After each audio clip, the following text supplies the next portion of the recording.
खुलुमबाय लोगोफोर, गोजोन फुंबिलि बयनिसिमबो। नोंथांमोनखौ डियार ब्रह्म चेनेलाव आरो फिन खेबसेबाव बयखौबो बरायनाय बावहरग्रोनाय जाबाय। आं दिनै नोंथांमोननि सिगाङाव आरोबाव माखासे सानसेनि खौरां लानानै फैबावलायबाय। आसा खालामो नोंथांमोनहा खौरांखौ खोनासंनानै मोजां मोनगोन। बेजों लोगोसेनो नोंथांमोनहा बे चेनेलनि गेजेरजों सानफ्रोमबो फुंबिलि समाव गोदान खौरां नायनो गोसोब्ला गोदान खौरांनि आपडेट मोननो थाखाय चेनेलखौ साबस्क्राइब खालामनानै लादो आरो खौरांखौ खोनासंनानै मोजां मोनोब्ला अन्नानै लाइक, शेयार आरो कमेन्टबो खालामनानै होलांब्लानो जाबाय। दिनैनि गिबि खौराङावनो दङ बिटिसि बिसायख'थिनि फोसावदिंनाया दुंहाव जाबाय। गिबि मन्थ्रि हिमन्त, सिएम प्रमद बर', बिपिएफनि गाहाया गोख्रों रेलि खालामदों। बिटिसि बिसायख'थिया जेसेबांनो खाथि सौफैदों एसेबांनो गासै बिटिआरआव राजखान्थियारि फोसावदिंनाया गोख्रोंसिन जादों। रबिबाराव गिबि मन्थ्रि हिमन्त बिश्व शर्माया बिजेपिनि संकल्प समाबेगनि बाहागो महरै कालिपुखुरी, सालाकाथि बिटिसि बियाब आरो कासियाबारि जमदुवार बिटिसि बियाबाव गोबां सुबुं थुबुरजों रायज्लायो। गावनि बिबुंथियाव शर्माया बुंदों दि बिजेपिनि थांखिया फैबाय थानाय बिसायख'थियाव गावखौ बयनिख्रुइबो गोहोगोरासिन राजखान्थियारि गोहो महरै गायसननाय। बिथाङा ओनसोलाव जौगाखांनाय मोनफुंनो हायैनि थाखाय थाखानाय बिटिसि खुंथायजों लोगोसे सिगांनि खुंथायाव थानाय दोलोफोर बिपिएफ आरो इउनाइटेड पिपल्स पार्टी लिबारेल इउपिपिएलनि बेरेखायैबो बाथ्रा बुंदों। बिपिएफ आरो इउपिपिएलनि गोबां बोसोर सासन खालामसेयावबो गोबां ओनसोलफोराव दासिमबो गुदि जौगानायनि आंखाल। शर्माया बुंदों दि अनसाय बिथांखिफोरा सुबुंफोरसिम सौहैयाखै आरो बांसिन हाबाफारिफोरा गोबाव जागासिनो दं। बिथाङा बुंदों दि जुदि बिजेपिआ गोहोआव फैयो अब्ला गामियारि गौथुम जौगाखां आफाद भिसिडिसिनि आयदाफोराव जाख्ल'नाय आरो गेजेरारि सुबुंफोरा जोबगोन। जों बिटिआरआव सेथि थाखोनि नोगोरारिफोरखौ लुबैयो, रावनिबो थाखाय नैथि थाखोनि फाहामथाय नङा, गिबि मन्थ्रिया गोसो होनानै बुंदों। बेराफारसेथिं रिपर्टनि बायदियैब्ला बिटिसिनि गाहाय मावफुं सोद्रोमा आरो इउपिपिएलनि आफादगिरि प्रमद बर'आ कक्राझार नोगोराव गोरोबलायनाय बड'लेण्ड मुंनि मोनसे गिदिर हानजा सुरनायजों गावनि दोलोनि गोहोखौ दिन्थिदों, जेराव सा 20,000निबो बांसिन मददगिरिफोरा नुजाथिदों। इउपिपिएलआ गोजोन, दावगानाय आरो खौसेयै जौगाथायनि थाखाय बावसोमनाय। प्रमद बर' बिथाङा फोथायनायजों बुंदों दि दिनै नुनाय गोबांथार मददआ जोंनि सायाव सुबुंफोरनि फोथायनायखौ दिन्थियो। बिथांनि दोलोआ कक्राझार जिल्लानि सिङाव थानाय गासै मोन 12 बियाबफोराव देरहागोना रोखा खालामगोन। दुंहाव थासारिखौ दाजाबदेरनानै बिपिएफनि गाहाय हाग्रामा महिलारियाबो रबिबाराव सरलपारा आरो पर्बतझरायाव गिदिर फोसावदिं रेलिफोरखौ बिबुंथि लाखियो आरो गावनि दोलोनि थाखाय भटारफोरनि हेफाजाब बियो। जेरै फोसावदिंनाया गोख्रों जायो आरो दोलोफोरा गोबां सुबुं थुबुर जायो, फैबाय थानाय बिटिसि बिसायख'थिया ओनसोलाव बयनिख्रुइबो साबसिनाव नाजानाय राजखान्थियारि बादायलायनायफोरनि गेजेराव मोनसे जानो थांगासिनो दं। नैथि खौराङाव दङ गिबि मन्थ्रिनि बिबुंथि। बिटिसिआव सोरखार दानायनि जौसाङाव बिजेपिआ दं, साननैनि गेजेराव फोसावगोन बिसायख'थिनि सान। फैबाय थानाय बिटिसि बिसायख'थिखौ लानानै बिजेपिनि देरहानाय थांखि मेलाव गिबि मन्थ्रि हिमन्त बिश्व शर्माया बुंदों दि बे खेबाव बिजेपिआ गाव हारसिंनो सोरखार दागोन। कक्राझारनि सालाकाथि बियाबनि कालिपुखुरियाव खुंफुंनाय मेलाव बिथाङा बुङो दि बिसायख'थि फोसावनायनि 48 घन्टानि गेजेराव बिजेपिनि बिजाथिफोरनि मुंखौ फोसावनाय जागोन। बिथाङा मुंख'दोंमोन दि होनो गोनां बिनायसाफोरनि अनजिमाखौ नोजोर होगिरिफोरजों सावरायनायनि गेजेरजों थि खालामनाय जागोन।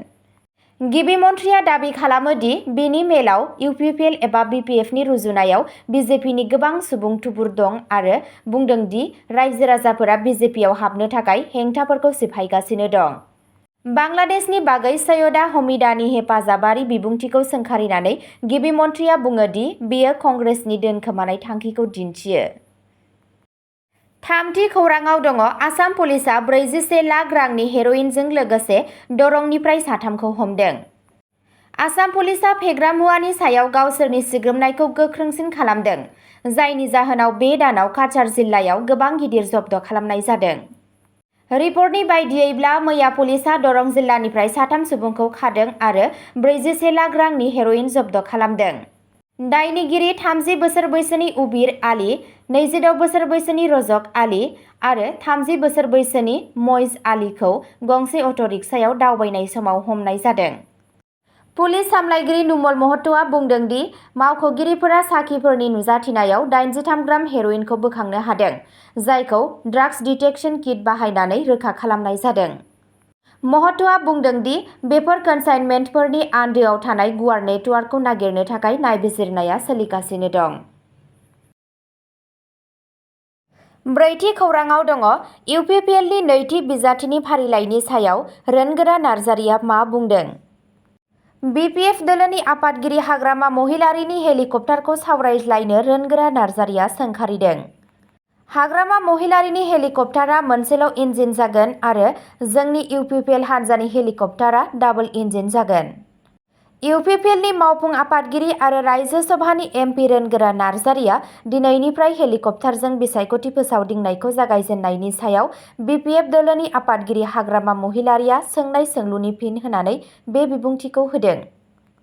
इउपिपिएलनि मावफुं आफादगिरि आरो रायजो सभानि एमपि रोनगोरा नार्जारिया 15 नं काजलगाव बियाबनिफ्राय इउपिपिएल दोलोनि बिजाथि बारग' मन्थ्रि चन्दन ब्रह्मनि जानानै दांथल गामियाव मोनसे बिसायख'थि हाबफैनाय मेलाव बाहागो लायो। थांनाय 5 बोसोराव इउपिपिएल दोलोनि सोरखारा ओनसोलाव गोजोन गायसननानै गुबुन गुबुन सोरखारि बिथांखिफोरनि गेजेरजों जौगालु खामानि मावदों होनना रायजोफोरा हमदांनो हादों आरो बेनि फिथाइ महरै रायजो राजाफोरा इउपिपिएल दोलोनो भट होनानै बिटिसिआव सोरखार दानो आरोबाव खाबु होगोन। बिपिएफ दोलोनि आफादगिरि हाग्रामा महिलारीया हेलिकप्टारजों बिसायख'थि फोसावदिंनायखौ जागायजेननायनि सायाव रोनगोरा नार्जारिया बुङो दि बिपिएफ दोलोनि आफादगिरि हाग्रामा महिलारीनि हेलिकप्टारआ मोनसेल' इन्जिननि जागोन आरो जोंनि इउपिपिएल दोलोनि हेलिकप्टारआ डाबल इन्जिननि जागोन। मानोना बिटिआरनि खाबुआ सिगांनि बिटिएडिनिख्रुइ बांसिन फुवारबाय। बे सानखालिनो क'क्राझारनिफ्राय गहपुर हालामसिम थांनानै बिसायख'थि जथुमाव बाहागो लानाया जाथावना नङा। रिपर्टनि बायदियैब्ला इउपिपिएल दोलोआ दिनै 26 आगस्टआव सा 22 बिजाथिफोरनि नैथि फारिलाइखौ फोसावगोन। इउपिपिएल दोलोनि गोबां गिदिर दैदेनगिरिफोरखौ बिजाथिफोरनि फारिलाइयाव सोफानाय जागोन होनना फोरमायनायखौ मिथिनो मोननाय जादों।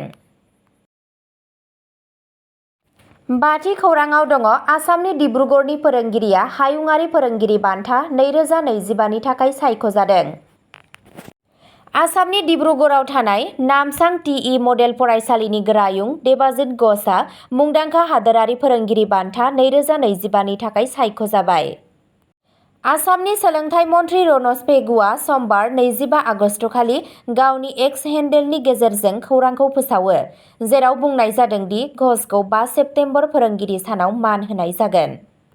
मन्थ्रिया फरायसालि नागारनाय फरायसाफोरखौ बाङाइ खालामनायाव घोषनि बिहोमाखौ बाख्नायदों आरो ओनसोलाव सोलोंथायारि सोलायनाय लाबोनायाव बिथांनि नाजानायखौबो बाख्नायदों।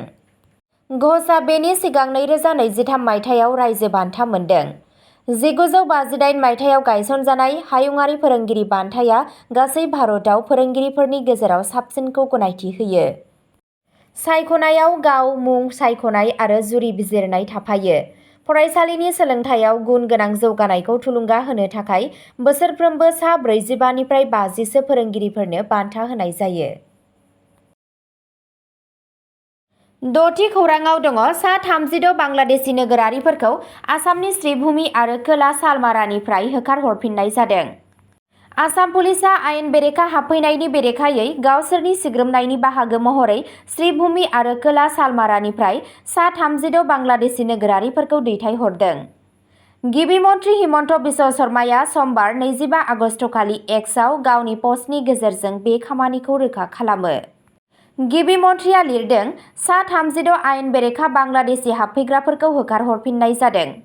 बे हाबफैग्राफोरा जोंनि सुबुं सानखोखौ सोलायो आरो थागिबिफोरनि मोनथायखौ सिफायो। बिसोरखौ बै जायगायाव नारहरफिननाय जागोन जेराव बिसोर दं। बे आगानखौ 8 आगस्तआव सिगांनि मोनसे अपारेसननि उनाव लानाय जादों, जेब्ला आसाम पुलिसआ सा 10 बांलादेशी नोगोरारिफोरखौ होखारहरदोंमोन।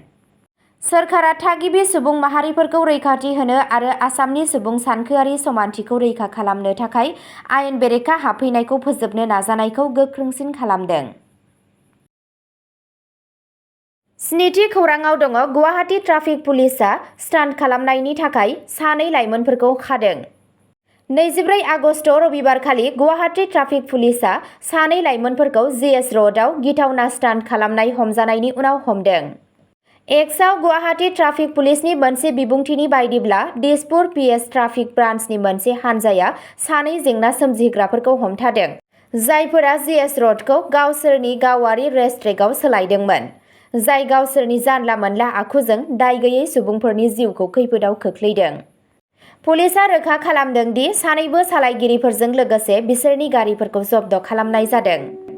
हमजानाय सुबुंफोरखौ सराजनगर दिसपुरनि 21 बोसोर बैसोनि एम मिन्टु आली आरो 19 बोसोर बैसोनि सिमला आली, जायखौ बरमटरिया दिसपुरनि राजा मुङैबो मिथिनाय जायो होनना सिनायथि होदों।